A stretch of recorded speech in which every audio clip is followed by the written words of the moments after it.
दोस्तों, कहानी की शुरुआत में हम वर्ल्ड फेमस डॉक्टर कांजी के बारे में देखते हैं। और जब से डॉक्टर कांजी की बहन की मौत उस बीमारी की वजह से हुई है जिसका इस दुनिया में कोई इलाज नहीं था, तभी से ही डॉक्टर कांजी ये ठान लेता है कि वो बड़ा होकर एक ऐसी दवाई बनाएगा जिससे हर बीमारी का इलाज हो सके। और सालों तक पढ़ाई करने के बाद ये हमारा मेन कैरेक्टर डॉक्टर कांजी बन जाता है, यानी कि एक डॉक्टर बन जाता है। और वादे अनुसार अब ये ऐसे ही दवा बनाना चाहता है जो कि हर बीमारी का एक तोड़ हो। और ये अपने काम में कभी कभार इतना ज्यादा बिजी होता है कि अपने खाने पीने पर भी सही से ध्यान नहीं दे पाता। और इसी वजह से ये बंदा देखने में काफी दुबला पतला और कमजोर है।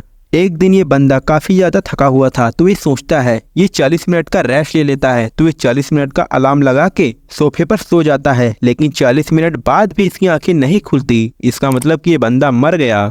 शायद से इसकी किसी वजह से मौत हो गई हो, क्या पता कमजोरी की वजह से। अगले पल हम देखते हैं कि जब इसकी आंखें खुलती हैं तो ये अपने आप को एक अलग ही जगह पे पाता है। और यहाँ पर इसके पास एक ब्यूटीफुल गर्ल होती है जो कि इसको फार्मा कहकर बुला रही होती है। ये सब देखकर कांजी काफी ज्यादा कंफ्यूज होता है। ये लड़की इसका नाम फार्मा कह के बुलाती है। ये बंदा तभी बेड से नीचे उतरता है तो अपने आप को काफी कमजोर पाता है। इसकी बॉडी भी छोटी हो गई है। इसकी मेड इस पे चिल्लाती है क्योंकि आपके ऊपर बिजली गिर गई थी, इसी वजह से आप पिछले कुछ दिनों से कोमा में थे। ये बंदा कहता है क्या बिजली गिर गई थी? एक्चुअली मुझे माफ कर दो, मुझे। Anime lovers ready for a style upgrade?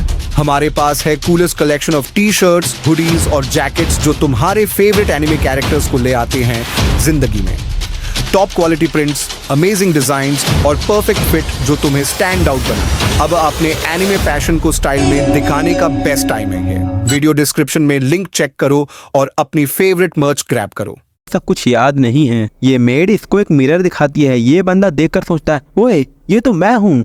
ये बंदा देखता है ये किसी 10 साल के लड़के की बॉडी में है। इस बंदे का नाम फार्मा होता है और इसको अपनी लाइफ के बारे में कुछ भी नहीं मालूम, लेकिन इसे तो अपनी प्रीवियस लाइफ के बारे में याद है कि कैसे ये सो गया था और जब इसकी आंखें खुली तो ये अपने आप को यहाँ पर पाता है। इस बंदे की पीठ में दर्द होता है। ये कहता है क्या मैं अपने बैंडेजेस को हटा सकता हूँ? तभी मेड जाकर गर्म पानी लाती है। ये बंदा अपने कपड़े उतारता है तो यहाँ पे एक मार्क नोटिस करता है। ये देख के मेड काफी ज्यादा डर जाती है और ये फार्मा कहता है डरो मत, शायद से ये लाइटनिंग की वजह से हुआ होगा। और अब ये मेड गॉड से प्रे करने लगती है और कहती है ये इस बात का सबूत है कि गॉड ऑफ मेडिसिन ने आपको आशीर्वाद दिया है। ये सुन के फार्मा हैरान होता है और इनके बारे में पूछता है। ये मेड कहती है अरे क्या बात कर रहे हो, आप गॉड ऑफ मेडिकल को भूल गए जिनकी पूजा आपका परिवार करता है। फार्मा सोचता है मुझको अपने इस लाइफ के बारे में कुछ भी ज्यादा नहीं मालूम, तो मुझे सोच समझ कर बोलना चाहिए।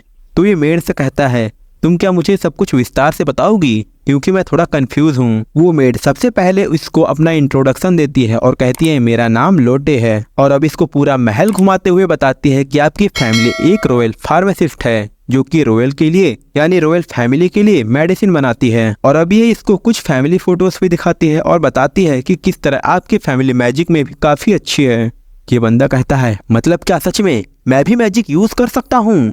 ये लड़की घबरा के कहती है अब आप ये मत कहना कि आप मैजिक भी भूल चुके हो, क्योंकि अगर ये बात किसी को पता चले तो आपको टाउन से बाहर निकाल दिया जाएगा। आप वादा करो ये बात आप मेरे अलावा किसी और को नहीं बताओगे। और मैं आपको बता दूं कि आप वाटर मैजिक में काफी ज्यादा अच्छे थे, तो आपको इसके लिए अभी से ही प्रैक्टिस करनी चाहिए। फिर हम देखते हैं फार्मा अपने रूम में अकेले बैठकर मैजिक की प्रैक्टिस कर रहा होता है और वो अपने मन में वाटर के मॉलिक्यूल्स को इमेजिन करता है। तभी अचानक से उसके हाथों में से वाटर निकलने लगता है जिसे देख के वो काफी ज्यादा हैरान हो जाता है। अब वाटर तो निकलता है लेकिन इस बंदे को कंट्रोल करना नहीं आता, तो ये बंदा घबरा के सारे पानी को खिड़की से बाहर फेंक देता है। और बाहर ही लौटे खड़ी होती है तो उसको मालूम पड़ जाता है कि अब ये मैजिक यूज कर सकता है। लेकिन फार्मा यहीं पे नहीं रुकता, अब इसकी बेचैनी और बढ़ने लगती है।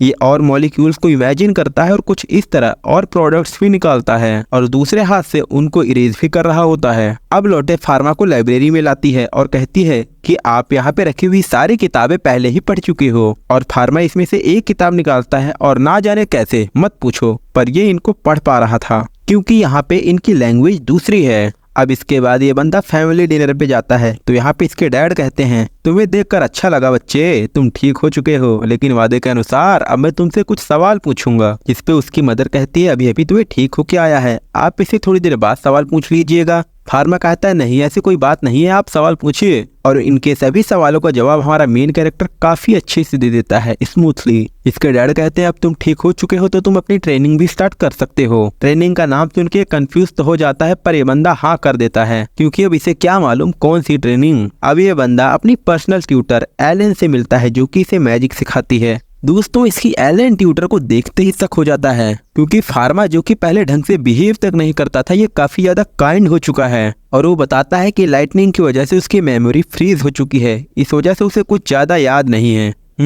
तो इस वजह से ये लड़की थोड़ा शांत हो जाती है, मतलब इसकी ट्यूटर।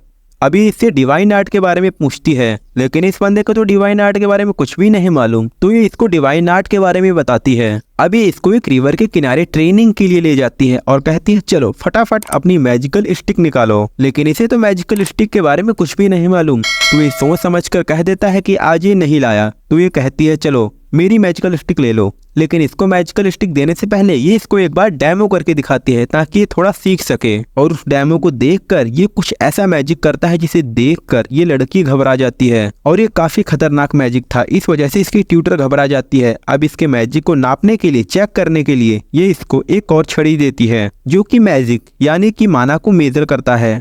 और अब जैसे ही फार्मा अपने मैजिक को उसके अंदर डालने लगता है, वो ब्रेक हो जाता है। इसे देखकर एलन दहशत में आ जाती है, क्योंकि भाई इतनी ज्यादा पावर, इतना ज्यादा मैजिक या तो कोई गॉड पॉजेस कर सकता है या फिर कोई डीमन। और फिर कुछ देर बाद हम इन दोनों को एक गार्डन में एक बेंच पर बैठा हुआ देखते हैं, और ये लड़की अभी भी डरी सहमी ही थी। तो फार्मा उस लड़की को हंसाने के लिए कुछ उछल कूद करने लगता है। तभी इसी दौरान इस बंदे को अपनी एक नई एबिलिटी का पता लगता है, जिसका नाम डिवाइन आई है, जो कि कुछ इस तरह पोजीशन में किसी को भी देखकर उसके पेन का पता लगा सकता है। तो ये यहाँ पर एलन को स्कैन करने लगता है, और उसको पता चलता है कि उसकी मिडल फिंगर में पेन है। तो ये बंदा डायरेक्ट जाकर उसकी फिंगर को पकड़ के कहता है क्या तुम्हारी उंगलियों में कोई दिक्कत है। इसकी ट्यूटर इसे हैरान होकर कहती है इसके बारे में तुम्हें कैसे पता चला, जरा बताओगे। ये बंदा बताता है कि मैंने अपनी उंगलियों को कुछ इस तरह किया तो मुझे तुम्हारी उंगली ग्लो करती हुई दिखी। अब ये लड़की और ज्यादा घबरा जाती है, ये कहती है ऐसा कैसे हो सकता है, ये पावर कोई नॉर्मल आदमी के पास कैसे हो सकती है, आखिर तुम कौन हो। तो ये लड़की भागते हुए इस बंदे से दूर चली जाती है, और अगले दिन हमें पता चलता है कि एलन की तबीयत काफी ज्यादा खराब हो रखी है, तो इसी वजह से आज वो इसको ट्रेनिंग नहीं दे पाएगी। तो इस पर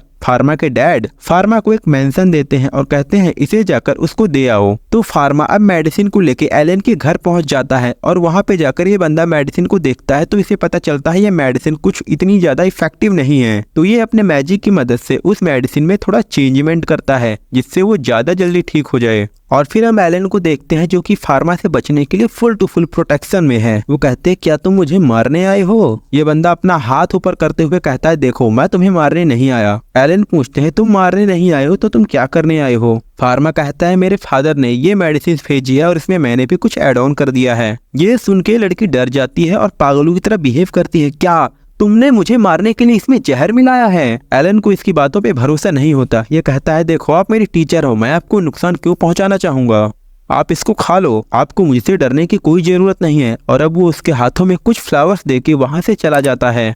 उसकी इन बातों का इस पर थोड़ा बहुत असर होता है, और ये इसको ट्रेन करने के लिए अब रेडी हो जाती है। और अब अगले दिन हम इन दोनों को ट्रेनिंग ग्राउंड में देखते हैं। लेकिन भाई इस बंदे का सपना तो एक ऐसी दवाई बनाना था जो कि सभी बीमारियों का इलाज कर सके। तो अब इसका वो सपना कैसे पूरा होगा, और यहाँ ग्राउंड में ये लड़की इसको क्या ट्रेनिंग देगी, ये जानेंगे हम अगले पार्ट में। मिलते हैं अगले वीडियो में, तब तक के लिए बाय बाय सायोनारा। तब तक आप एंड स्क्रीन पे दिख रही वीडियो को एंजॉय कीजिए।